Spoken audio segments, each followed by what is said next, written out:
آيه تكفر بسم الله الرحمن الرحيم.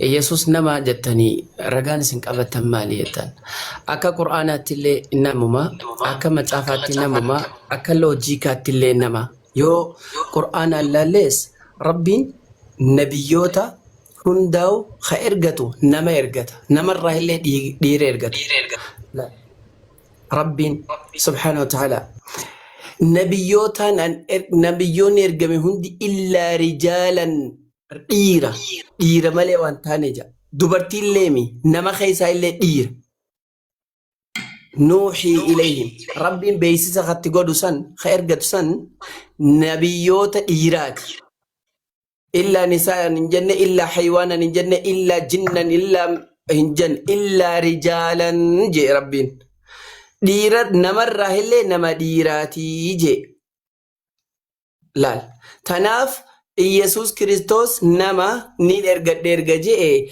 ويعلمه الكتاب والحكمة والتوراة والإنجيل ورسولا إلى بني إسرائيل ربي سبحانه وتعالى بري فمار كان بريسول ليس برسيس إنجيل توراة حديث ليس برسيس ربي سنبودا إسرائيل تأرجته جتشو إنيو نما ديرا خنا رجال خنا إرجته إني تيانو لما فانا كما تافات اللي يوانس سديت أفرتمرت أني نما وفينجي دبلتا يوانس شاندي دمي تربرت اللي إني خن المنما إيسا ألفنك أبيس وانتئف المنما خخبجاك أبو وانتئف ربين أنغو إتين سبت إرقمي سنة هوغاني غجيسو دندهو خنف خنجا أجر تقفى أني نما يفينجي نمني خطأ واندلتي لما فمتعبني المنامات جين يا دي روتين يا واني سنغافدو رئي مال دلتي المون رئي مالي المون رئي المون هري المون غالا المون نما المون نما نمنينيس المون نماتي المون نمالين المون مناماتي لا سوان سنتاتيف إن المنما وان جئف ربينو إني وان ربي تهف أنغو سن كنينيف وان علم ربي تهف كنينيف إني المنما خبجاك أبو وان تهف نمني هندي خبجاك أبو غرو نما خبجاك أبو هند خيسا خربين فلته نما سن تيرغتو جرا ربين نما هند فلته أنيو تيرغا مخ تيرغا دخ تيرغا نو نما خيسا هي نما تكو فلته خبجا غودي صدركا غودي في إت نما سن تيرغا تنافين المنامات ميلوجي كتين أسديبي أما سدفرت وان سنغافدو ربي هرملو غوتاكا غرتني سن تاكا غرتني واقدتشي في سمي أومي دبتشي قدو سمي قدو تنا أومي ربي سمي جبدو في قدو تنا أومي سمي تنا رقدا إسا سنتو قدبي حرمتك إشا دبرتي قمر رجلان حرمي وصوك عمني قوتون حرمته إيسا رجل قومتنا الرجل قومتنا الرجل حرم قنتو تابا لما مچافا ويدو خيسا سنكا Ega, so ikisha mitira takkangenye sanirra taa'e mee akkami luuga tokko haya wanni inni luugu maali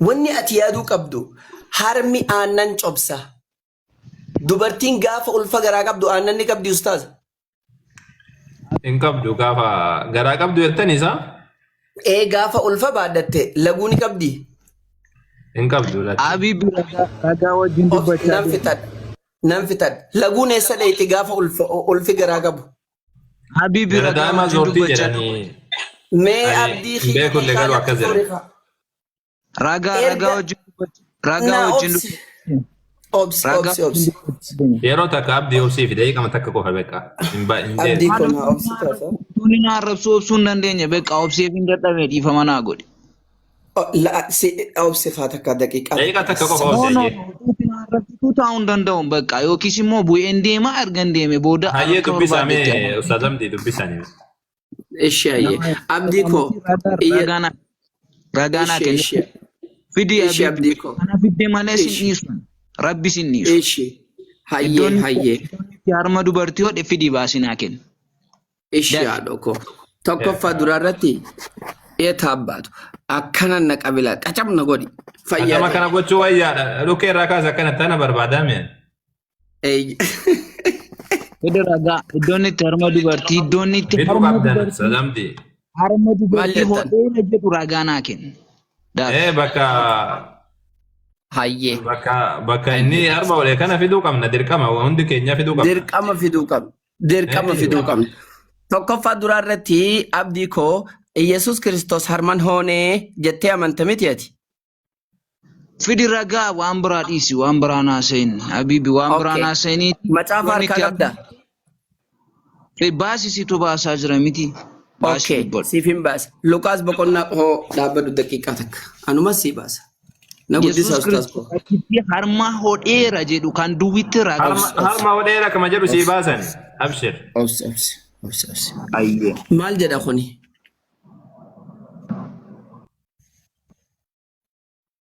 Dubbisi. Dubbisi ka. Dubbisiin jee. Andee dubbisi ka ragaa sinnaaf deemiti. Ishi. Yesuus otuu kana dubbachaa jiru namoota achi turan keessaa dubartiin tokko sagalee ishee dhageessiftee jira. Gadaameessi si baadhatee fi harmi ati hoote haa gammadanii jetteen jira. Dhageessem? Ameen. Eenyutu akkas jedhe. Eenyutu akkas jedhee? Itti fufi Hamdi. Okay. Eenyutu akkas jedheetta? Yesuus immoo maal jedhe Ustaaz Hamdi? Yeroo takka nam tokko haasa'u nama lama naasa'inaa dhiifama wajji. Dhiifama kan nama tokko waliin haasa'u jira. Eenyummaan haasa'u ta'e egaa sadii hojii keeffata haasa'u. Okay, bareedaadha. So akkas jetteen Yesuus kun eenyu jidduu dhaabbatee? Nama jidduu dhaabbatee laal haasa'u jira gorsa jira beeki. Osoo da'waa karaa tokkichummaa rabbiitti nama yaamaa jiruuti Yesuus otoo kana dubbachaa jiru namoota achi turan keessaa dubartiin tokko sagalee ishee dhageessifte maal jette gadaameessi si baadhatee fi harmi ati hoote harmi ati luuyde afaan Harargeetiin luuyde jedhama. Eetaabbaatu harmi ati hoote takka luuyde haa gammadanii jettee deebistee jetteenii ja'a. Yoo harma luuguu baate obbalii na harma luugee nagartee awwaaqa waaqni harma luugaa yoo mi'as waaqayyoon dachiisamii uume harma luuguu eegale maan je'iniin bira dhaabbataa gurraan dhageesse hode moonoon emma kitaaba kejjaa. Dubbisi itti fufi dubbisi. Kun isiin ta'u. Laa dubbisi itti fufi jennaan. Amma dhumaatti gadi itti fuuti dubbisi. Maal taate abdii nagaa qabdan. Bakka kana barbaaddee mi'ati bakka hodhee jechuudha. Dubbiitti garna gargalchuudhaan.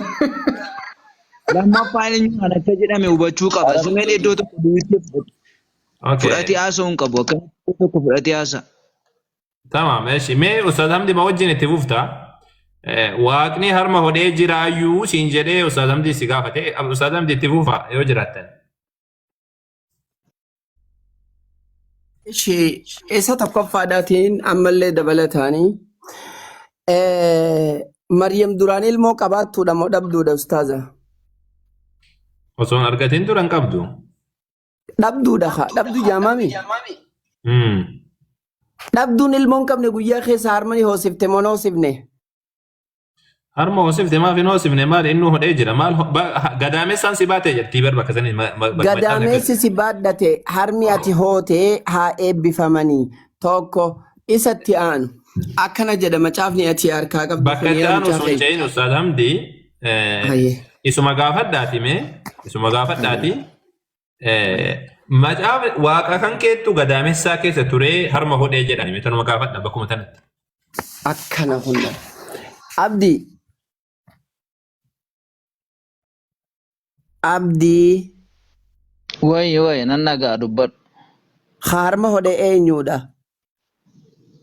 Hodheera itti miti baasii fi jennaan baaftee cufatte maal gochuun sii danda'are waan ati sobdeessi Baasee itti fufii naan jettaa bara itti fufii hanqas qofaa miti itti fufii jettaa. Maaf itti fuffeen dubbisture? Maaliif itti fufee dubbisa harma hodhee gadaameessi si baadhate jetteeni Yesuus gadaameessaan hin baadhanne? Itti fufteen dubbistu erga ta'e immoo dhiisuudha kamaanis gochuu danda'a. Gadaamessa baadhatte moo hin baadhanne? Gadaamessi Yesuus baadhate moo hin baadhanne? Baasii dubbisi iddoo sana. Gadaamessa okay. Aye. Deddeemi xiqqoo ustaaz. Ish gobis. Abdi tana fudhachuun dirqamuma yoo Yesuus waaqa jette waaqaan kee gadaamessaa keessa turee harma hodhe. Ajaa'iba. Konnoo laal abdii koo gadaamessi si baadhate fi harmi ati hoote haa gammadanii jette. Gadaamessaan eenyu baadhate? Yesuus baadhate moo hin baadhanne? Inni garuu deebisee fi gadi buti.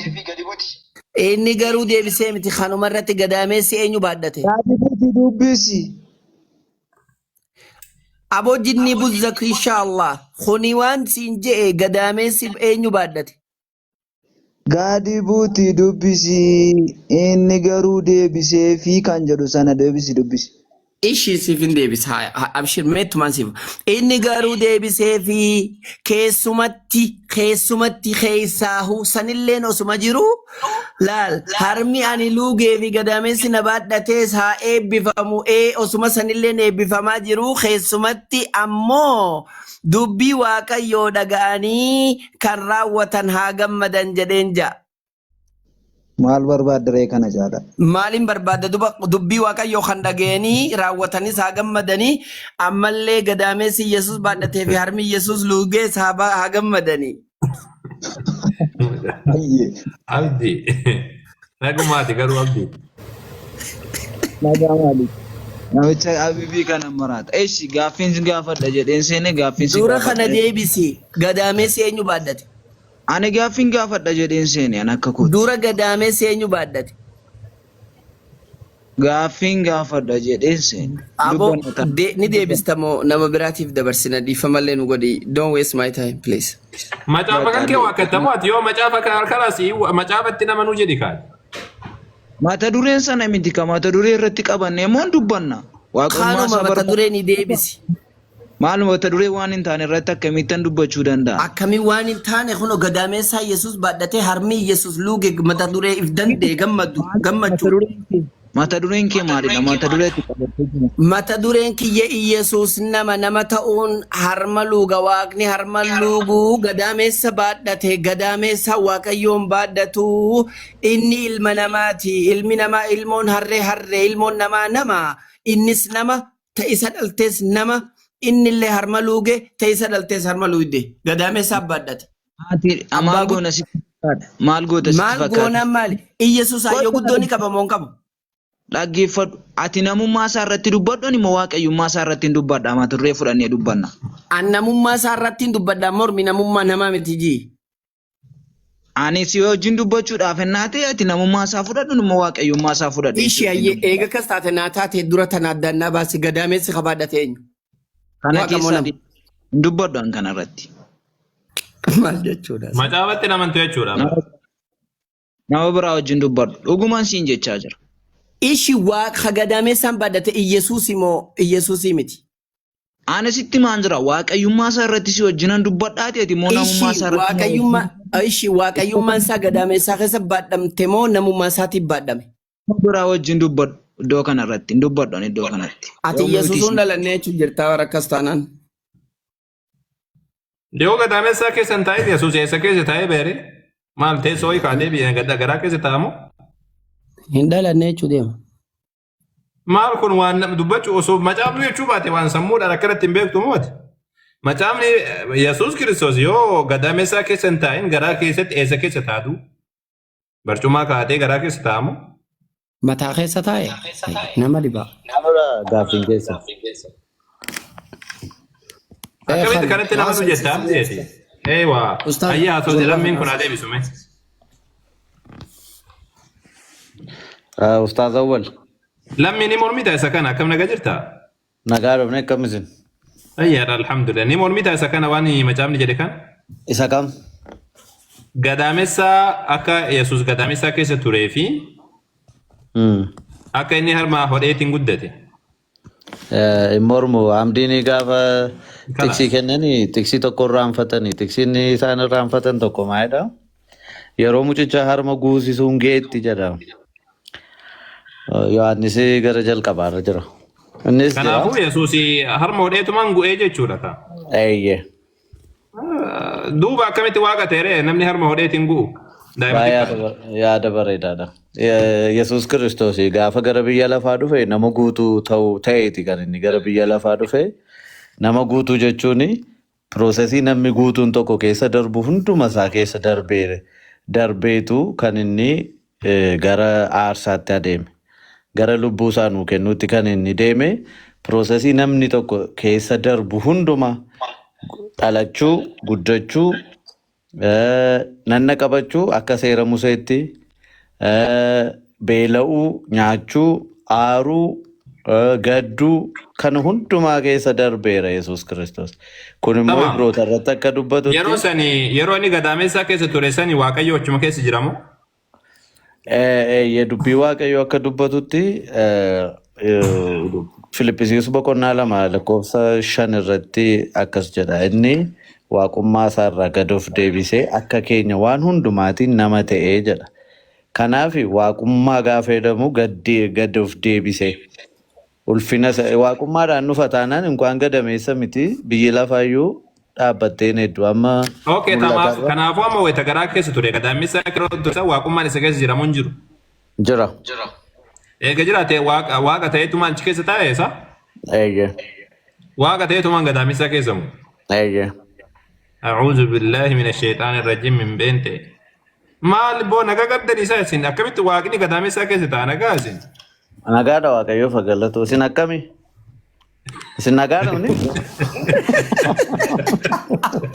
Amma isin wanti akka haara malee hanqan koo nagaadha.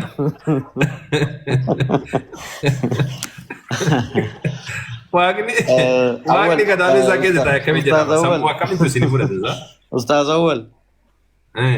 Amma dubbiin kun isinii fi dubbii gowwummaa dubbii ogummaa of keessaa hin qabne isinitti fakkaachuu danda'a. Dubbii Waaqayyoo garuu akka inni itti jedhu waan gowwummaa fakkaatuunitu Waaqayyo nu fayyiseedha.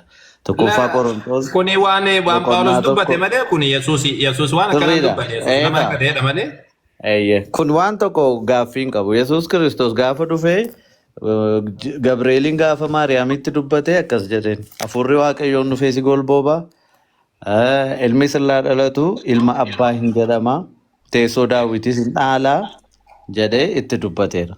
Inna hafuura qulqulluudhaanitu gara Maariyaam keessa bulee foon uffatee ba'ee piroosesii namni guutuun tokko keessa darbuu danda'u hundumaa keessa darbee kanaafitu Yesuus Kiristoos dadhabbii keenya nuu baata. Luba nuu ta'uu danda'a. Miidhamni keenya hin galaa fi jenne kan nuyi tirastii goonu dubbii Waaqayyoo. Waaqummaan isa keessa jira inni waaqa gaafa gadaamessaa keessa taa'u jette. Waaqayyo ammoo ifaa qaba. Ifaa humti nutti hidhaachuu hin dandeenye keessa jiraataa jedha.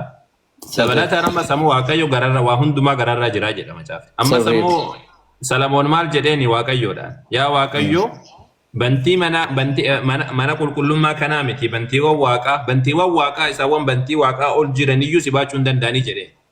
Dabalataan amma sammuu maal jedhee hojii ergamoota boqonnaa 7:41 irratti wanna manneen harka namootaatiin hojjetaman keessa Waaqayyoon jiraatu jedha macaafa. Duuba akkamitti gadaamessaa keessa waaqni jira naan jettaati. Isiniif himeera amma. Innani isiniif hime maaloo Maal jettee miti? Yesuus Kiristoos gaafa dhufee guutummaa waaqayyummaadhaan miti kan inni dhufee gad of deebisee dhufee.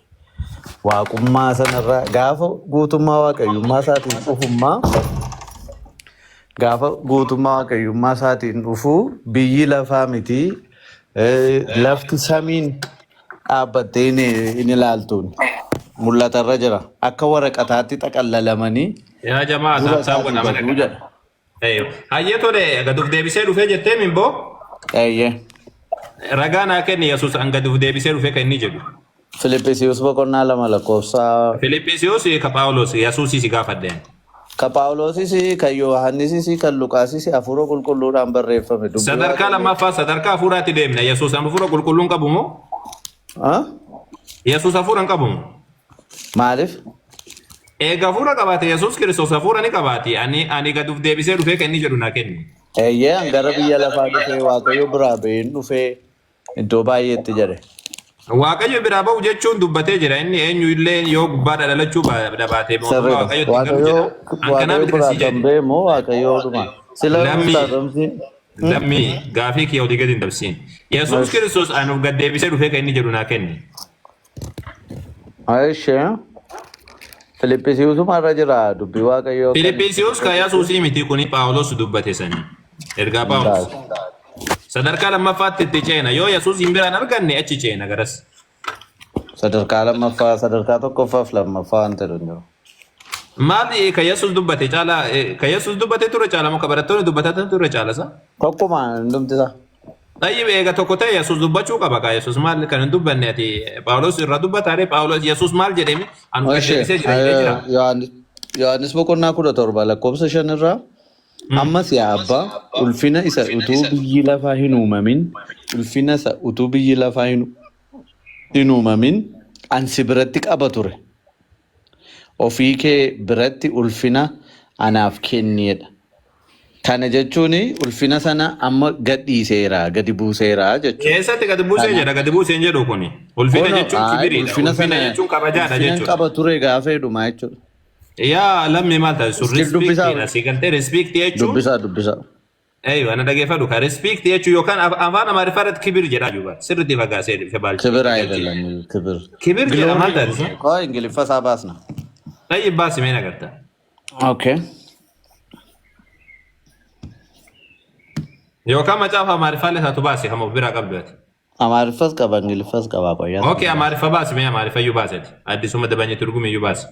Yoo bira qaba yookaan qaba biraallee amaariffa barbaadde baaseti. Maal jedha amaariffa? Amaariffa sii baasu? Ay baasaan jira kunoo rakkoon qaba. Okay baasi dubbisme. Yohaannis Wongeel 17:3 ማል ጀዳ አባት ሆይ ዓለም ከመፈጠሩ በፊት ካንተ ጋር በነበረኝ ክብር አሁንም በአንተ ዘንድ አክብረኝ ይላል። ክብር በቹማ ቹራ ክብር ጀቹማ ጀቹራ ናንጀ ክብር ጀቹን ከበጀ ጀቹራ ከበጀ ጀቹን ከበጀ ጀቹ ምትጉን ኡልፊነ ቹራ ሮምፋ ክብር ጀቹን ከበጀ ጀቹራ ያ ጎበዚኮ ከበጀጁ እንዳ ገሩ አፋን አማሪፋ ኢትዮጵያ መከሰ ደረኒ አፋን አማሪፋ ቲቆቲቆ ተነለኑ ቲምተሞ Angelifa, oh Father, glorify me together with yourself, with the glory which I had with you before the world was.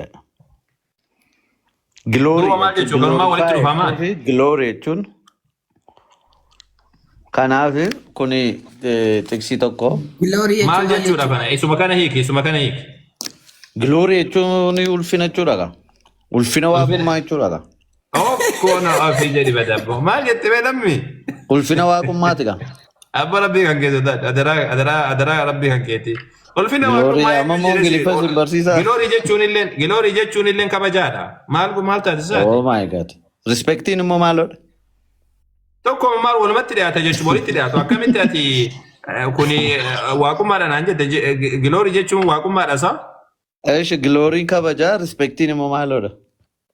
Tokko maal kuni kabajama yookaan nama tokko kabajuu jechuudhaati. Respectii amma fakkeenyaaf nama tokko kabajaa kennuufi jechuudha waan biraati miti. More powerful kan inni ta'u respectii gaafa ta'u moo gaafa glory ta'udha kan inni powerful ta'u. Aboo qulqullina kabajaa kan mucaa kabajaadha wanni san kabajama kennuudha malee hiika biraadhaan qabaatu. Mee ati amma dictionary baasu?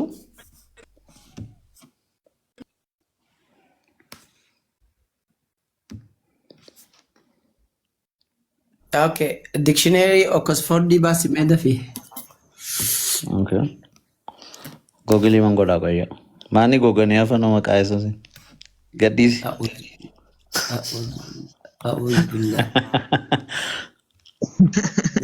Karat ay so sin. Gadis. Wana ketam bibde gadis. Ati mame makaya so sin gadis.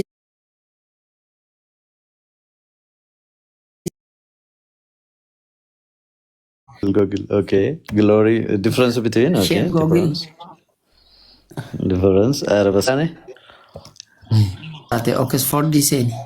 Oxford between respect. David Ustaz. Of good this ustaz. wanna godhe beektanii na balleesse. Koppiliinkiidha kaa koppiliinkii namni takka illee taa'u jiran goone koppiliinkii godha Kopi kopi godha. Ani moosni kadhachaa jira ustaaza wal maal ta'an jedhe. Lakki homaan taaneeti wannaa ta'e malee neetworkiin na qabe. Okay. Isinii kadhachi jira. Mee bani beati wama feeti ba dictionary ma barbaadde bani mee. Ustaaza moditara naaf laadda. Moditara hin qabdan isa? Yalla hin Yoo neetworkiin yoo hojjete. Ustaaza walaanaafillee kenna. Nyaata. Seeganna. Nama biloo gochuudhaaf seeganna. Okay. Wanna lammi ati mee eessarraa argatte isa kana giloori jechuun ati waaqummaadha ka jette sana eessarraa argatte? Waaqummaa gaafa jedhamu ulfina jechuudha. Ulfinni waaqummaa inni jedhu suni Filippisiisuu. Ulfina waaqummaadhaan jedhu mee dikshiinarii ma barbaadde baniiti ati? Dikshiinarii ma barbaadde addunyaa kanarra kan jiru wama waaqummatti hirkisu yookaan waan waaqummatti achi hirkisu wayiidha naa kenneeti. Wama ta'e haa ta'u. Qoyaa Filippisiisuu malaala. Filippisius maal naa godha dikshiinarii Ingiliffaa dhaban isin jechuun jira. Filippisius irra maal naa godha? Christ Jesus. Bingo. Maayitan. Allahu akbar. Dikshiinarii irraa waan gootu dikshiinarii irraa naa barbaadi isin jechuun jira. Actually, respect is positive feeling of esteem or turn on camera. No. Camera bantani. Individual for their strict words or qualities, while glory is a state of high renown or honor. Kabaja guddaa jechuudha glory jechuun. Honor achieved through great accomplishment. Amma asirratti glory and respect example showing different to you. Maal walitti qaba maal taate isaa xiqqoo ishiidha gilooriin xiqqoo ishiidha ola sadarkaa qabaatu malee rispeektiidhaan tokkooma maal taate tokkooma sadarkaa waan tokko kabajaa kennuu fi sigaltee honorii kennuu fi kanuma malee waan biraati miti. Sirriidha. Giddiidhaan deebi'u jirta. Wantan jedhee ulfina waaqummaa gadi irraa gadi bu'ee dhufe jennaan Yesuus Kiristoos gadi bu'ee dhufe lafa jedhe natti agarsiisa. Eessatti ulfina waaqummaa eessatti jedha isaa? Mee ulfina waaqummaa nama jedhee hiikenaa kennimee siin jedhe. Okay. Gaaffii qallaalee siin gaafadha. Ulfinni Waaqayyo abbaa bira jiru ulfina maalii ta'uu danda'a? Ulfina waaqummaa. Ulfina miti kun kabajaadha. Afaan Oromoo irratti ulfina jedhe malee. Kabaji Waaqayyo abbaa bira jiru. Uumaa biyya lafaa dura osoo uumamin dura rabbiin kabajaadha kenne maal Phaawulos iyyuu biyya lafaan osoo uumamin dura Waaqayyo nu filatee jedhaami nu fo'atee jedhaami. Nu filate jechuu fi ulfinan qaba jechuun tokko miti. Tokko garaagarummaan qabu. Yaadaan nu qabu malee. Yaadaan nu qabu. Tokko garaagarummaan qabu. Mee waa sii kennaani waan kana akka sii ibsuu fi macaafa lallabaadha jechuudha. Macaafa lallabaa na wajjin deemtee bantaa laata? Ndaaro kongo. Macaafa lallabaadha dhaqneetiin wajjin dubbifna akka jedhu boqonnaa 3:15. Maal jedha? Lakkoofsa 14 irraa jechuudha. Wanti Waaqayyo hojjetu kamiyyuu jedha. Wanti Waaqayyo hojjetu hundinuu jedha. Bara baraan akka jiraatu ani beeka. Wanni isatti dabalamu yookiis isarraa fudhamu tokkollee hin jiru. Waaqayyo namni akka isa sodaatu wanta akkasii kana hojjete. Wanti amma jiru isuma dur tureedha jedha. Wanti amma jiru isuma dur tureedha. Wanti si'achi ta'us isuma dur tureedha. Waaqayyo isuma dabre deebisee fidaa jedha. Kanaafuu Waaqayyo waan duraan ture san deebisee fidaa wanuma dur ture Waaqayyo fide jechuun qadara waan jedhamu san. Qadara jechuun Waaqayyo duraan fakkeenyaaf Waaqayyo duraan waan kana beeka. Eenyu kana akka Yesuus dhufu ni beeka. Osoo uumamin biyyi lafaan uumamin tura. Nutuutti amanne isa kana beeka. Fakkeenyaaf nabiyyiin Muhammad alayhi salaatu wasalaam maal jedha waan kana fakkaatu. Inni lakhaatamu nabiyyiin wa aadamu munjadilun fi xiinatii jedha. Gaafa aadam dhoqqee isaa keessa jiru dhoqqee ta'ee jiru iyyuu ani xumura nabiyyootaati jedhan. Ani xumura nabiyyootaati jedhan. Nabiyyiin Muhammad alayhi salaatu wasalaam. Kanaafuu wantoonni akkanaa kunniin kabaja waa rabbiin duraan beekumsa rabbi kan duraadhaa ibsa malee waan biraati miti waan haarawaa miti. Ustaazawwan. Sii galtee? Okay. Ammai dubbiin nama lama yookiin nama sadiinitu dhaabbataa jedhamamnire. Amma isaanii jecha kana akkamitti amanuu dandeessu? Kara gara biraa immoo iddootti himame qaba. Annabiyyi maatii yaadii jedhu kuni. Amma fakkeenyaaf Maaltu nu ajamsiise gara biraa? jecha gooftaa Yesuus Kiristoos waa'ee Yesuus Kiristoos amma kara garaagaraatiin dubbataniiru. Namoota Namni dubbate tokko nama dubbate tokko naaf itti maali mirkaneessuu hin kunuun dandeessu. fakkeenyaaf Maatiyos dubbateera, Yohaannis dubbateera, Luqaas dubbateera, Kuni bara warra isaas dhufee bara kunni warra Maarqosis Yesuus dubbataniiru. Namoonni kuni warri kaan Yesuus wajjin warra turanii, warri kaan Kuni warra immoo baratanii yaa lammi maaf nan dhaggeeffannisa. Kunni barattoota Yesuusii bara warra Yesuusii as barreessanii. hundumti isaanii barattoota Luqaas amma barataa Yesuus Kiristoos hin turre. Barataa miti ebba Luuqaas. Maarqosis akkuma sana. Barataa miti Maarqos illee. Egaa kan bartuu ta'e Yohaannisii fi Maatiyos duwwaadha. Kanaafuu barattoon warra achi asittu barreessisa kana Yesuus waan dalage barreessan kun maal? Isumaaf Waa'ee hin Nabii jedhu. Muhammad Kanaaf alayhi salaatu wassalaam. Nan dhaggeeffatu akka. Waa'ee Nabii Muhammad ammoo alayhi salaatu wassalaam achi asiyyuu achi as barattoonni isaaniitu odeessanii jiran. Kun bu'aa kuni waanuma isaan dalagan waanuma isaan dalagan dubbatan malee waan biraati. Ani immoo bakki inni irratti haasaa jiru bakka kanaa miti. Waan nan si gaafadhe bakka kanaa miti. Waan nan si gaafadhe. Waaqayyo bakka takka bakka uumama isaa keessa hin taa'u jedha macaafni. Bantiin waaqaatu waaqayyoon baachuu hin danda'u jedha macaafni. Ifa galaadha. Bantii waaqaa ol jiruyyuu waaqayyoon baachuu hin danda'u jedha macaafni. Manneen harka namaatiin hojjetaman keessa hin jiraatu jedha waaqayyo macaafni. Kanaafuu akkamitti Yesuus gadaamessa keessatti waaqatu gadaamessa keessa ture akkamitti jettee siin jedhe si gaafate gaafitti kooda kun. Baaqaa dubbii waaqayyoo akka dubbatutti Yesuus Kiristoos ulfina isaarraa gad of buusee akka inni nu fayyisuudhaaf dhufee tokkoffaa Qorontoos irratti lakkoofsa 8 irraa kaasee isinii dubbisan dhaggeeffattu. Yesuus dubbatee jira jennaan Yesuus hin dubbanne ayyee bira kun. Yesuus kunoo dubbate isinitti mira. Amma waan Yesuus hin dubbanne Phaawulosfaatti barsiisuu jira jechuudha.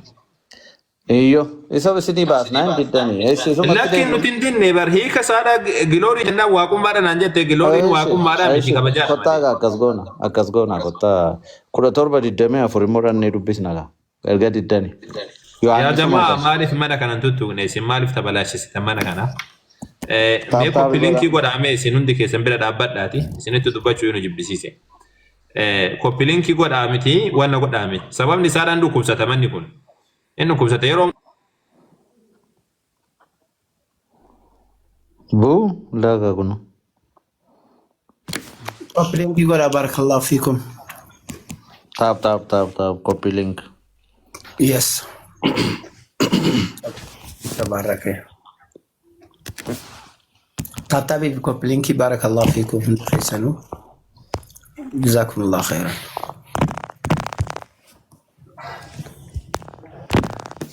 Ustaz Hamzi, Habibi. Oh.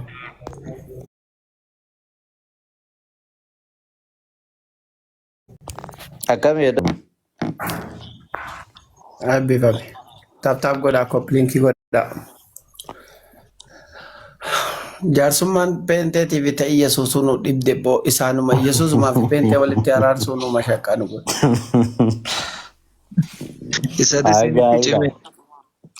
Isin ergaddaa tun kanaan fuudhatee jaarsummaa nama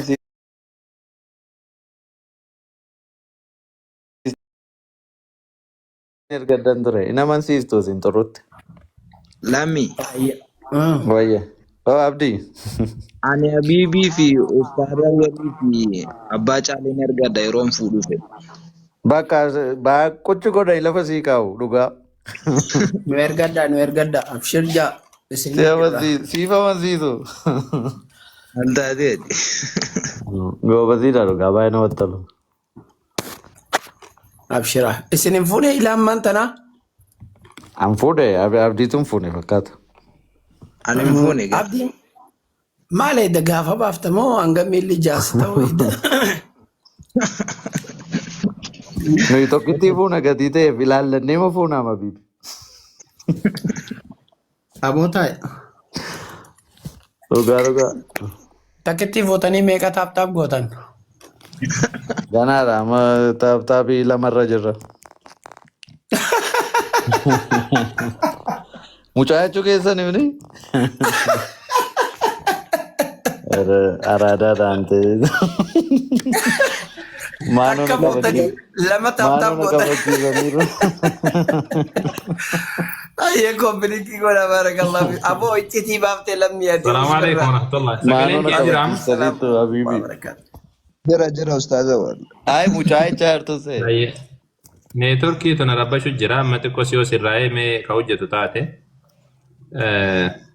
Hayyee tole maalirra jirra yaa jamaa? Lafuma kanarra. Maalirra jirra isa? Wanni irra jirtan ustaaza barattoota Iyyesuus osoo hin taane sadarkaa tokkoffaa irratti Iyyesuus gadiin of deebisee dhufe kan jiru fidiidha. Ishee boqonnaa Sanii hin jiru jedhee barbira kutee miti. boqonnaa 17 lakkoofsa 24 immoo dubbifanna. Yaa abbaa isan ati anaaf kennite kun iddoon ofii jiraadhu haa jiraataniif isaan ati anaaf kennite kun iddoon ofii jiraadhu haa jiraataniif ulfina sa'ati biyya lafa ituu hin uumamin waan na jaallatteef anaaf laattes haa arganiif nan fedha. Ulfina isatuu biyyi lafaa Koobas.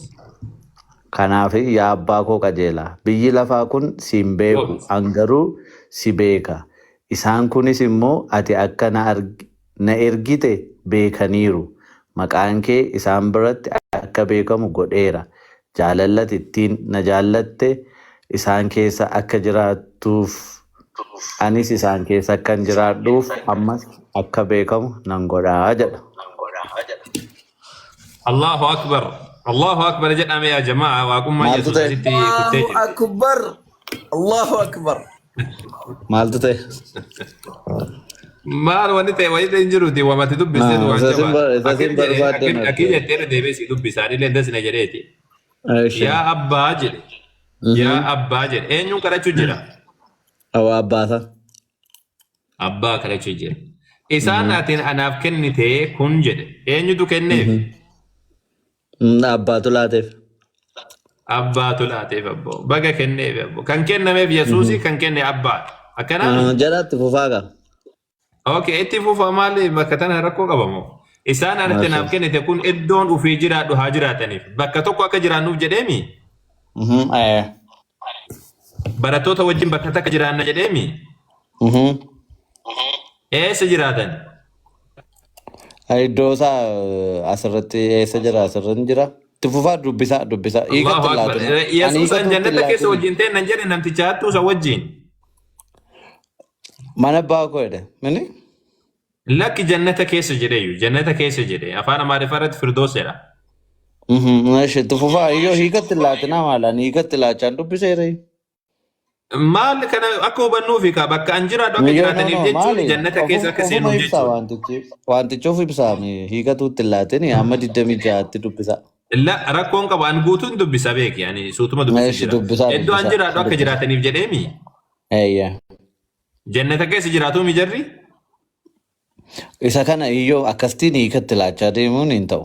Dubbisaatiin isa booddee irratti dubbata. Ayyib eessa jiraatan isaa wajjin iddoo an jiraadhu akka jiraataniif jedhe eessa jiraatan? Lafuma waaqayyoo jiraatu jechuudha. Lafa waaqayyoo oguu jettu maal jechuudha. Lafarra du'anii kan Yesuus ol deemee jedhame barattoonni du'anii jiranii. Iddoo waaqayyoo jiraatu. Jaraasin ammas maali lafa. Iddoo waaqayyoo jiraatu namni jiraata maal taate sana? Pointii isin argattan bareera. Dhaqaa pointicha bira dhaqaa. Isin argattan bareera. Naagaleera. Wanta si jechuu barbaade. Waaqayyoo fi namni garaagara jiraata. Waaqayyoo isa jannata uume jannata keessa hin jiraatu. Kanaaf jannata keessa jiraatu uumamatu jannata keessa jiraata. Yesuus barattoonni bakka takka jiraatan. Akkana jechuun iddoo Yesuus jiraatu barattoonni jiraatanii jechuudha. Waliin jiraatan. Yoo maaleessa. Okay, kanaafuu amma waaqayyoo miti jechuu agarsiisa kuniin mataan isaa kanaaf Allahu akbar jedhan. Ustaaz Awwal ila tokko audii keessa pointii keessa mata duree keessa baataniittu. Amma nuyi waa'ee iddoo jireenyaa waaqayyoo dubbachaa jira. Itti fufuun jira. Bakki tun bakka jabduudha beek. Kunis akkasin jedhu dubbichis waaqayyoo iddoo biraa jiraata Yesuus immoo iddoo biraa jiraata hin jedhu. Lakki ani bakka Yesuus iddoo biraa jiraata hin jenne duruma iddoon barattoonni jiraataniif Yesuus jiraatan tokko erga ta'eeti. Kanaaf manni sun bakki sun eessa mana abbaati. Mana abbaa koo keessa jedhe. Bakka abbaan qopheessee jiru akkanami. Sirriidha. Kamana kana qopheesse abbaadha. Manni kun kan eenyuti? Kan Yesuus moo kan abbaati? Abbaati. Akkanuma akkanaa miti akka macaafaatti. Akkas Kanaafuu amma jedhe Yesuusii fi mana abbaa abbaan immoo adda keessaa adda miti. dhageeffadhu mee adda addaa mitiitti deebinaati. Amma kana Yesuusii fi guyyaa abbaan immoo adda adda miti jalatti. Itti maal fufi usugaa itti adda adda fufi. ta'uu baatti silaa walii kennanii maal kenne osoo jedhu naa kennite osoo jedhu ati garagaraa miti kan Sirrii. taasisaa. Sirriidha. Tayyib kun iddoo ani jiraadhu akka haa jiraataniif ulfina isa ati utuu biyyi lafaa utuu uumamin dura waan na jaalateef anaaf laattes jedha. Ulfina jechuun kunilleen kabajaadha. Kibirima jedha kunilleen. Kibirima yookaan kabajaa jedhamu san. Kabajaa osoo biyyi lafaan uumamin dura ati ulfina naaf laattes san eenyu na jaalateef anaaf laattes eenyutu isaaf laate? Abbaa. Eenyu uumaa biyya lafaa dura Yesuusiif laate jechuudha. Yesuus amma argamullee uumaa biyya lafaa dura kabaja isaaf laate. Kabajni sun eessa keessa jira? Haa arganiif nan fedhaa jedhe. Haa arganiif. Eessa keessatti? Jannata keessatti. Kabajni isaaf godhamu sun jannata keessatti qubatee jannata keessa sadarkaa qabachuudha. Kabajni isaadhaa Yesuusii kabajni bakka tara wanni Allahu Akbar siin jedhe sababa kan. Kabajni Yesuus jannata keessatti mul'ata. Jannata keessa galee mana Rabbii keessa seenee barattoota wajjin jiraatee kabajni isaadhaa achitti barattoonni arganii jechuudha. Osoo waaqummaa ta'e Amma waaqummaa hiikaa arganiif jirtu jedha naannoo isaa. waansaa. Akkasitti sirrii miti. Tokko mata duree keessaa baatanii lammata immoo hiikaa jirtu. Wangeelicha dubbisaa malee. Yoo wangeelicha dubbisaa malee.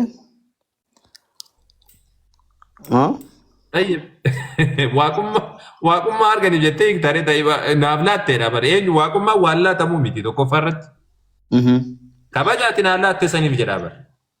Osoo biyyi lafaan uumamin dura ati naaf laatteedha. Tayyib ati mee akka jettuutti waaqummaa rabbi isaa laateeti.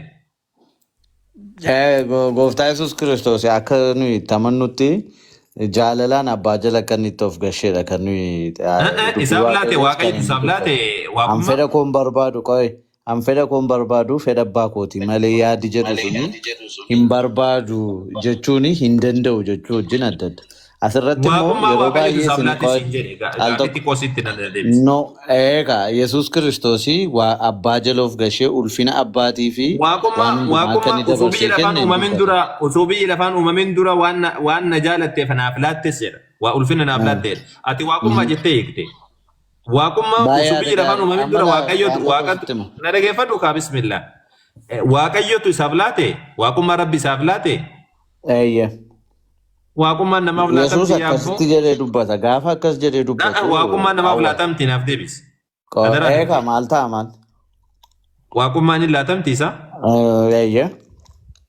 Asirratti Osoo naaf isaaf hin laatteedha. laatamti gaariidha Amma asitti dhaabi asitti fakkeenyaaf dhaabi. Eshi. Asitti dhaabi yaa lammii asitti dhaabi yaa lammii yaa Qoy lammii waan asitti tokkoon dhaabi. isinitti hima Yaa dhaggeeffadhaa. lammii asitti dhaabi. Qoy Waan tokko isinitti hima.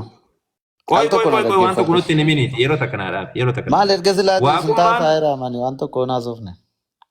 okay waaqummaan erga Yesuusiif laatamte taate hin laatamte eega taate eenyutu laate waaqayyotu isaaf laate jette. Osoo waaqayyo isaaf hin laatin dura maal ture Yesuus? Maal ture isa dura jireenya jechuun Yesuus Kiristoos ikkoo baqa waaquma ta'etu ofiisaatiin gara jiraachuutti of fidee jedhama malee yeroo sana waaqan turre iddoon jedhu hin jiru. Yesuusiif gaafa waaqummaa waaqayyotu laateefi naan jettee bara. Erga waaqummaa isaaf laate osoo laatamin dura fakkeenyaaf amma ustaazamdiin dhufee waan eerfoona kana naa kenne duraan hin qabu jechuu eerfoona kana. Waaqummaa waaqayyotu isaaf laate erga jette osoo waaqayyo isaan laatiin dura maal ture Yesuus? Kana yaadeedhu hin jiru. Yesuus Kiristoosii tu waaqaaf lafti uumamin waaqayyoon ta'ee turuu isaati kan nuyi beennu malee. Waan biraa Laata hin jenne wanni laatamu waan hin jirre laatama moo waan jiru laatama. Osoo duraan qabatee isaaf laatama isa. Laatee fi eega jetteeti waaqummaan isaa laatamee erga jetteeti Yesuus maal ture duraan osoo isaan laatamin dura. Ilaama ustaaz awwal waan tokko jira. Yesuus Kiristoos kan inni dhufe ulfina waaqayyoo abbaatii fi kan inni gara biyya lafaa dhufe. Gooftaa Yesuus gaafa dubbatu maa jedhee an fedha abbaa kootii raawwachuun dhufe malee fedha koo raawwachuu hin dhufne. Ani tuuni fedha koo raawwachuu hin barbaadu jedhe.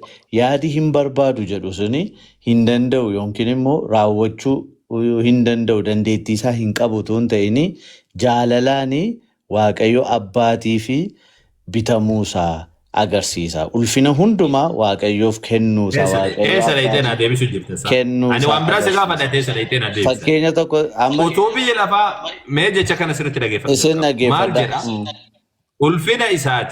Ulfina isaati biyyi lafaa utuun uumamin dura waan na jaalatteef anaaf laattees jedha. Ayya. Maal isaaf laatee jennaan waaqummaa isaaf laatee Abbaadhaaf jedha. ulfina kenne Yesuus Kiristoos. A'uudhu Kanaafituu billaahi minash akkasitti yaa dubbate. lammii. Maaliif beektu? Ammas hin fakkeenyaaf Yaa lammii na wajjin waan haasa'uu tokko fedhan isin qabdu natti gaafadha. fakkaata amma karaarra maqxeetiin jira. Sababni isaa Rakkoon maal si qabu. fakkaata? Nan Ani waan deebi'a si yoo gaafadha waan biraa maqeessa. waan itti naa deebisu waan biraa. Yoo maqeessa nan deebi'a rakkoon qabu. Irra sii deebi'ame yeroo takka na dhaggeeffadhu. Maal jedha? Ishi. Isa ulfina isaati biyyi lafaa utuu uumamin waan na jaalatteef naaf laattees jedhe.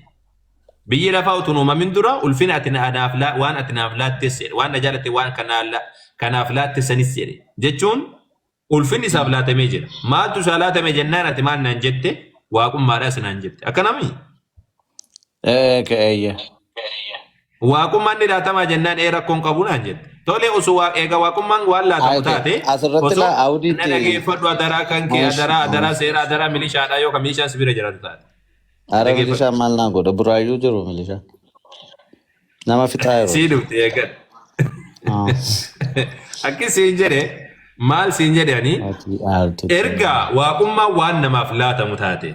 Tama waaqummaan waan namaaf laatamu erga taate.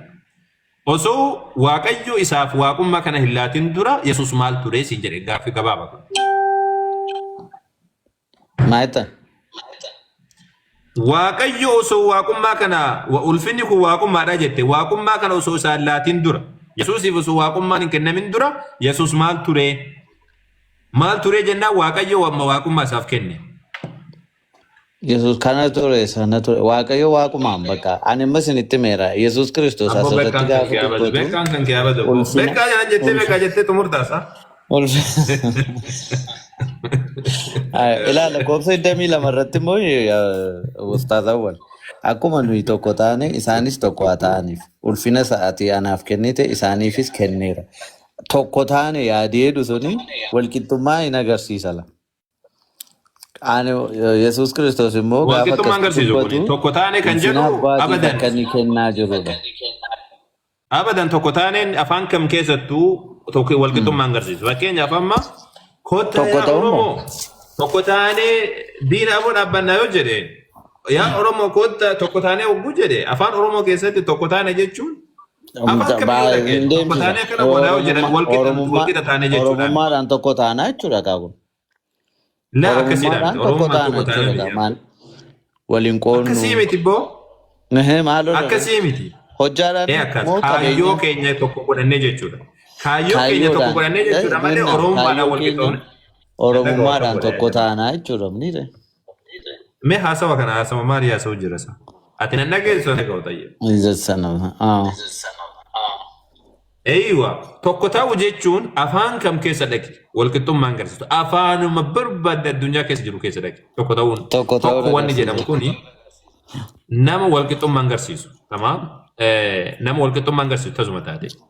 Oromummaadhaan tokko ta'u jechuun Oromummaa jechuun amma fakkeenyaaf kan Oromoo fidaniitti fakkeenyaaf kan Oromoo yoo dubbanne Oromoo Arsii Oromoo Wallaggaa hin jedhinaa Oromummaadhaan tokko ta'aniitu isa booddee kaayyoo keenya galmaan ga'annaa jechuudha miniire. Kana jechuun asirrattis abbaa wajjin an tokko gaafa jedhamu Waaqayyo abbaan immoo Israa'eloota biratti waaqa ta'uunsaa beekamaa gatii ta'ee fi Yesuus Kiristoos abbaa wajjin walqixxee ta'uusaa agarsiisa. Israa'eloonni kan isaan ajjeesan kan isaan jibbaniif iyyuu Waaqayyoo of goota ati. An abbaa wajjiniin tokko jetta. Lammata immoo an abbaa biraa dhufee yaadi jedhu suni asiin amma yeroo baay'ee gaafa dubbattanii namni Waaqayyoon arguu hin danda'u kan jedhu dubbii Waaqayyoo keessa jira jettaniin dubbattu. Dhuguma namni Waaqayyoon arguu hin danda'u. Yesuus Kiristoos garuu abbaa keessaa ba'een dhufee jedha. Abbaa keessaa ba'anii dhufu jechuun Waaqayyoo keessaa ba'anii dhufuun Waaqayyoon malee waan gara biraa nama gochuu hin danda'u. Kanaaf Yesuus Kiristoos ifatti abbaa biraa eeyyotu abbaa bira taa'uu danda'a. Abbaan Amma na Waaqayyoo dhaggeeffadhu kaa keessi ta'e amma irra hin deebiiniti. Kun Kanaaf guutuu isin isaa hin wanti jedha. jette kun. Allahu akbar. Meena dhaggeeffadhu kaati. Asha. Afaan kan keedhaan godhiitii eega gurraan dhaggeeffadhu amma. Tamaam. Akkin jette bakkeetti Tamam. dubbiste Tamam. lakkoofsa 11 irra maal jedha akkuma nuyi tokko taane warri ati naaf kennites tokko haa ta'aniif jedhe. Ayyo. Barattoonni tokko haa ta'aniif jechuun maal jechuudha eegnisa? Kanuma qofa naaf. Tokko jechuun bakka kiristaanummaa keessa jiraatan jechuudha. Kiristoosiin yaada tokko haa qabaatan jechuudha. Yaada tokko haa qabaatan jechuudha. Yaada tokko haa qabatanidha. Malee walaa qixxaanii miti. Eeyyee. Walaa qixxaanii miti mi? Walaqixxaan yaadadhu kiristinnaa keessatti amma fakkeenyaaf waaqa tokko qabaachuu keessatti wal Galaas geessee jira geessee jira. Geessinee jirra. Walaa qixxaanii jechuun yaada jedhuuf keessan qabu. Kanuma irratti geesse. Akkuma nuyi tokko ta'an isaanis tokko haa ta'ani jechuun walaa qixxaanii jechuun miti. Asirratti maaliif kufa beektu? Ustaazawwan. Meena dhaggeeffadhu kaa? Namaa fi waaqayyoo wal bira qabuu hin dandeessanidha. Loojikaalii. Amma barattoonni Yesuus wal bira namoota qabeeti ati anaa wal banna jettamu. Yesuus akkuma nuyi tokko ta'an isaanis tokko haa ta'ani jedhe wal muuriif fakkeesse. sirriidha. Kanaafuu amma bakka kanatti akkuma nuyi tokko ta'ani warri ati anaaf kennites tokko haa ta'aniif jechuun walaa qixxaanii jechuudha miti. Maal jechuudha yaada tokko haa qabatanidha. Yesuusiif abbaan illee tokko haa ta'ani akkuma nuyi tokko ta'ani jechuun illee hiikni isaadha yaadaan jechuudha. Waaqayyo maal barbaada? Waaqayyo maal barbaada? Yaa gurbaana dhaggeeffadhu mee. Bismillah. Waaqayyo maal barbaada? Ta'uu danda'a namni. Meena dhaggeeffadhu lammi xiqqoo siidhaa akka malee haasoo ani wanni sirraa jibbu waan biraatiin tasgabbiin kan keessa sinna jedha garuu haasawa jidduudhaan seenuu kan kee kana jibbaan. Garan taanitti yeroo isin deemtanini akkas mitiim jedheen isin sirreessa gaa'ee akkuma isin sirna sirreessita. Laa akkasii miti haasawa keessatti qoosiidha kukutiinsa wayiidha qabdu. Akkasiin jedhe Waaqayyo maal barbaada? Waaqayyo hujiin isaadha yookaan ajajni isaadha lafarratti haa bu'uu barbaada. Tamaa? Yesuusoo maal barbaada? Ani jaalala abbaa koo hojjechuudhaafan waaqarraa dhufee jedhee dubbata. Samiirraa dhufee jedhe. Kanuma kana miti. Hujii boqonnaa afur irratti jechuudha. Rakkoo 38 irratti. Kanaafuu amma 36 irratti jechuudha. Hujii jaalala waaqayyoodha. Waan waaqayyo jaalatu hojjechuudhaafan gubbaadhaa dhufee jedhe. Dabalataan ammas ammoo boqonnaa 8 irratti illee maal jedhee dubbatee jira. Ani ulfina mataa kootii osoo hin taane ulfina isa ergeedhaa barbaadaa jedhe. Ulfina isa ergee barbaadaa jedhe. Kanaafuu waaqayyo illee ulfina mataa isaadhaa barbaada. Waaqayyo na kabajaa jedha. Na qulqulleessaa jedha. Na gabbaraa jedha. Ajaja koo guutaa jedha. Kun macaafa keessa beekamaadha. Yesuus illee gaafa dhufe maal jedhe? Ulfina waaqayyoodhaa kennuudhaa dhufe. Waaqayyoon tokkochoomsaa jedhe. Waaqayyoon kabajaa jedhe. Waaqayyoon beekaa jedhe. Kanuma wanni dubbata. Kanaafuu amma yaadni tokko jechuudha. Waaqayyo wanni ergeef illee kanuma wanni Yesuus illee gaggeessaa jiru kanuma jechuudha. Waaqayyo ofiinni tokko jechuun kana malee osoo akkas taate silaa. Osoo akkas taate silaa. Waaqa abbaan na caalamaa jedhee dubbata Yesuus. Eeshi. Raataniitu. Foogida taate. Dubbadamu. Ashi galatooma. Isa kana fudhataniitu Baayibilii keessa jira dubbii isin dubbattan. Ani ulfina abbaa koo agarsiisuuf hin dhufee. Ani ulfina mataa koo hin barbaadu. Waaqayyos na caalaa. Isa Yesuus Kiristoos jedhe sana wangeeluma keenya keessaa fudhattan. Akkuma isa kana fudhattanitti aniif abbaan tokko namni na argee abbaa argee. Sii gala? Isinii gala? Isa jedhus fudhadha. Namni na argee abbaa arge gaafa jedhu abbaa jechuun Israa'el biratti waaqayyoon ta'uunsaa beekamaadha. Yesuusiin arginaan abbaa argi ta'e. Hamma yoonaanaa wajjin jiraattee akkamitti abbaa na agarsiisti jedhase jedhus achumaan fudhadha. Okay. Ayyemee san dura osoo hin dhaqin dura waan walqixxummaa kanarratti waan tokko si gaafadha achi sii dabra bakka sanitti. See ammaa fudhataniitu. Dhaggeeffadhu kaa. Itti sii dabra siin jedhe afaan Oromoo sitti dubbachuu jira. Akkasiin jedhe Yohaannis boqonnaa 17 irraa osoo achirra hin ce'in dura waan walqixxummaa sanirratti waa takka si gaafadhe si achi dabra. Yesuus maal jedhee lakkoofsa 9 irratti ani isiniifan kadhadhaa jedhe. Barattoota jechuudha. Lakkoofsa 9 irratti. 17 Ani isiniifan kadhadhaa biyya lafaatiif hin kadhadhu warra ati naaf kenniteef malee isaanuu kan keetii jedhe. Kan koo hundumti kan keeti kan keessan kooti ulfina koos isaaniin hin mul'ataa jedhe. Tamaa. Amma asitti wanni dubbataa jedhe ani isaaniifan kadhadhaa gaafa jedhu eenyuun kadhata waa Yesuus? Waaqayyo abbaa kadhata. Eega walqixa ta'e maal godhuu kadhata? Biyya lafa isinitti mee amma biyya lafaarra jiramniire ulfina Abbo dubbiin waaqummaa kan isaa kee wal keessa argateef lallaqabaadhaan buusee maal Yesuus ka biraattu jira isaa ka biyya lafaarra ture malee. Yesuus eegaa ansin isin raasitti jedhe haasa'u jiru Yesuus ka macaafa kana keessa jiru ka biyya yeroo lafaarra asitti ture kadhatu dabar. yeroo asitti kadhatu kana na gaafattamini yeroo Yesuus asitti erga yeroo lafarratti asitti waaqummaa kadhachaa qabaate ture erga sana waaqummaa of keessaa qabaate. Ya Allah. eeyya Erga waaqayyoon wal qixa ta'e maal godhuu kadhata? Inni ofiisaatti hojjechuu danda'a.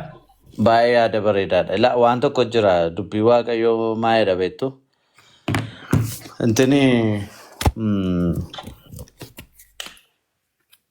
na dhaggeeffachaa jirtu haasaan harkaa gattate Gaaffii qofa lammisaa fi deebisi kun lammii. lammisaa fi Saatiin irraa kun deemu jira.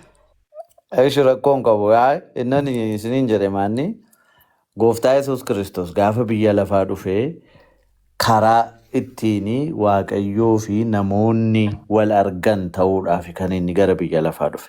Allahu akbar. Maal godhuu kadhataa siin jedhe gaaffii gabaabdu si gaafadhe. Maal godhuu isa kadhata? isinii fidaan jira. Maal naaf Kanaaf hin dareerti giddu dubbatu malee? galeessa ta'uudhaaf dhufee jedha dubbii waaqayyo.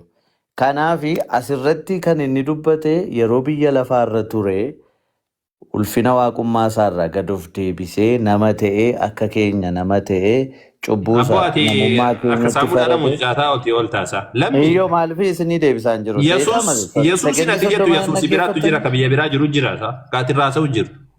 Yesuus isa maali na Maryam irraa dhalate malee ka dhaggeeffadhaa biraattu jira. na dhaggeeffadhaa kas. Ala kanaaf Yesuus kun inni egaa asitti Ani dubbachaa gaaffii jiru kiyya kun na dhaggeeffadhu jalqaba na dhaggeeffadhu jalqaba. Eeshi, Akkisiin jedhe ani. Akkisiin jedhe.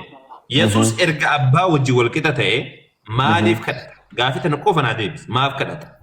gaa kan inni kadhatee fi ulfina waaqummaa isaarra gad of deebisee nama ta'e waan jiruuf lammaffaa immoo nuufis fakkeenya ta'uu Uf kadhannaa gaddeebisee nu nama ta'ee waan barsiisuuf jiruufi. gatii barbaadeef. Koy Eeyya. koy koy koy koy koy koy koy. Uf gaddeebisee nama ta'ee waan jiruuf jette moo? Waaqummaa isaarra gad of Nama deebisee amma wagguu foon kadhatu uffate. Yohaannis boqonnaa 17 irraa wagguu dubbataa jiru kan nama jechuu keeti. Namas waaqayyoodhas.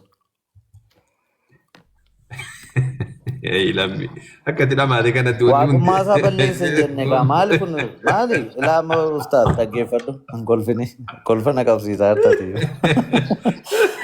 Innas hin jedhu maaliif beektaa gad of deebise gaafa jedhamu hin balleesse jechuu miti gaa'e.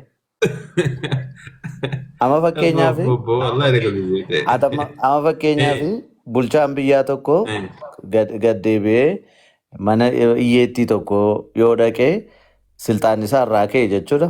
Iddoo sana gad of deebisee dhufe malee. Tayyib hin kaaneeti silxaan irraan kaane maaf kadhata? Eega silxaan irraan kaane maaf kadhata? Yeroo sana biyya lafaarra jira. Lammata immoo kadhannaa nu barsiisuu fi nuuf fakkeenya ta'uuf bartootaaf fakkeenya ta'uuf asirratti gooftaa Yesuus waggaa 3 walakkaa gaafa Maal ture. jettee fakkeenya maaf si taasa? Innan kadhadha isiniif innan kadhadhaa jechuu jira. Maal kadhachuu kun yeroo qabamu waaqayyoon kadhachuu jedhudha. Yesuus jalqabe muduraa kadhachaatiin ture. Maaf kadhata Yesuus jedhaaf? Kadhannaan kun kadhannaa akka isa duraanii miti kun karatti kadhannaa isaa Yesuus Kiristoos giddu galeessa ta'ee waaqayyoo dhaga'uu danda'udha. Wallahi beekaa jalatu jirta malee tun amma si galtu. No, no. Si galuu Dhugaa wangeelaa Yalla kana biraa dabaru tara. Kalas Awwal. singaa. Eesh. Bira dabar isaati nuti dhaan oolu. Kaamma ati jette sanirratti dabarraa jechuudha. Yohaannis boqonnaa 14 lakkoofsa meeqa irratti jettee namni an arge abbaa argee jette akkanaami. Namni Yesuus hin arge abbaa argee jira. kunoo asirratti hin dubbifanna gaa maal jedhaa lakkoofsa meeqa jirra jira amma 14 meeqan isiniin jedhe Bakkuma fedhe haa ta'u dubbiseeti. isinan barbaada. Ammasitti baay'attan gaaffii keessan. Namni Yesuus hin arge abbaa argee jira siin jedhe ragaaleen haa kennu baattooti. Yesuus Kiristoos namni ana argee waaqayyoon abbaa argee jedhee dubbateera ofiisaati. Kanaaf ana argitaniitu Okay. gatii ta'eef abbaa argitaniitu jechuusaati. Kanaafuu amma garaa Maryam keessa ka ture abbaadha jechuu. Jette amma kun jalqabde. Maali maal jettare? Garaa Maryam keessa ka ture abbaadha siin jedhe. Rikardii gocha poointii nama gachisiistu ishee. Gooliin akka leettee dirrifatteessa. Yohaannis 14:8 irra. Okay, rakkoon qabdu ragaa sirraan barbaanne tanuma qofa dubbadhu malee. Garaa Maryam keessa ka ture abbaadha jechuudha. Iyyoo Yesuusii kan ture. Namni Yesuusin arge abbaa arge hin jenne abba man jenneeti. Sirriidha iyyee gaafa Yesuus Erga abbaa Kiristoos. deemarree garaa Maryam keessa ka ture Amma abbaadha ka. eessa dandabeettu gara tiriinitii deemnaa jechuudha. Waaqayyo tokko karaa sadiin parsanii adda adda ta'e sadiin mul'ateera. Garaa Maariyaam keessa kan tu bulee Yesuus Kiristoos Waaqayyo ilmaati. Namni Yesuusin arge abbaa arge jedhu diigde ka. Diigde Yesuus nu bira gaafa deemu. tuubame Yaa jamaa dhageessanii ka. Amma kun ati diigde bira kutte amma. Namni Yesuusin arge abbaa arge naan jette. Garuu amma immoo garaa Maryam keessa ka ture eenyudha jenna Yesuusin naan jette. Kanaafuu namni Yesuusin arge abbaan argine jechuudha karaa gabaabaa. maaliif? Wangeela keessa jiru. Yesuus garaa Maryam keessa beeka. Abbaan garaa Maryam keessa beemu. Isinitti beeraam Yesuusii fi abbaanii parsanii adda addaati. Waaqummaadhaan garuu Kanaafuu tokko. erga garagara taate Yesuusin arge malee namni abbaa arge hin jedhamaare. Maaliif namni ana arge abbaa arge moo jedhe ragaa gooftaa Yesuus. Wanni sii garuu dhabee bada namni ana arge abbaa arge jechuun wanni achitti haasawaati hin jiru waan san himti waan hojiiti. Tamam. Abbaan nutti agarsiise jennaan akkamitti abbaan nutti hagan hundi isin bira ture akkamitti abbaan nutti agarsiise jettaniidha. Waan hojiiti. Wanni an hojjedhu abbicha sana keessa jirutu hojii an hojjedhu kana hojjeta malee ana miti jedha. Akkana jechuun wanni dubbataa jiru hojii abbaadha argeedha malee akkati jetti saniidha miti. Hojii abbaadha waan waaqayyo abbaan itti kenne arge jechuudha. Namni an arge namni waan an hojjedhu arge jechuudha. Akkas jechuu miti. Gilsii matti kaa'ee abbaa jira. jechuudha miti. Maal jedhu? Gilsii matti kaa'ee jira 14:9 irratti. Isiniin dubbisaa qoyyaa. Maal 18 14:9 kaasee isiniin dubbisu dubbisa. jedha. Naayyee Qoyyaa dubbisu. isiniin dubbisa. Yoo hiikatti kennuun hin barbaade. Filiippoos immoo yaa gooftaa abbaa nu agarsiisi. Nu argisiisi kana achi nu ga'a ittiin jedhe. Yesuus deebisee utuma ani yeroo dheeraa hamma na ga'u isinii wajjin jiraadhu iyyuu ana hin beekne Filiippoos. Namni ana arge abbaa arge. Attamitti abbaa nu agarsiisi jettare. Ani abbaa keessa abbaanis ana keessa akka jiru hin amantuure. Abbaa isa ana keessa jiraatutu hojii isa hojjeta malee dubbii ani isinitti dubbadhu hundumaa ofuma kootiin hin dubbadhu.